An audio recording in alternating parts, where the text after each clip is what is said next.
অনেক বছর আগের কথা। আমেরিকায় ট্রেন চলাচল করছে তখন। তবে ট্রেনের গতি ছিল খুবই মন্থর এবং টাইম টেবল বলতে তেমন কোনো বিষয় ছিল না। অর্থাৎ সকালে যদি ৮টার ভিতরে কোনো ট্রেন পৌঁছানোর কথা থাকতো স্টেশনে, দেখা গেল সেই ট্রেনটি আসতে, আসতে রাত ৮টা বেজে যেত। এরকম অবস্থার মধ্য দিয়ে একদিন ট্রেনে চেপেছেন মার্ক টোয়েন, বিখ্যাত রম্য সাহিত্যিক।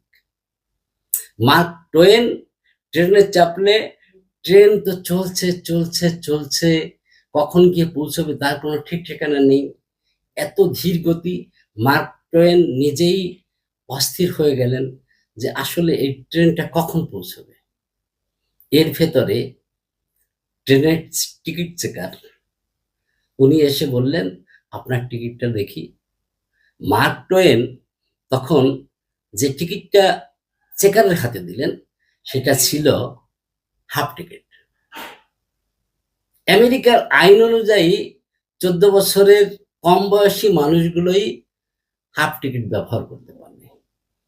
অথচ মার্ক টোয়েনের ধবধবে সাদা চুল। এটা দেখে চেকার জিজ্ঞাসা করলেন, আপনি হাফ টিকিট কিনেছেন কেন? এটা তো 14 বছরের নিচের বালকদের জন্য, আপনি কিনেছেন কেন? মার্ক টোয়েন হেসে জবাব দিলেন যে আমি যখন ট্রেনে উঠেছিলাম তখন আমি 14 বছরের নিচেই ছিলাম, কিন্তু ট্রেনে উঠে যে গতিতে চলছে তাতে আমার এখন এই চুল ধবধবে সাদা হয়ে গেছে। এটা আমার দোষ কি বলুন?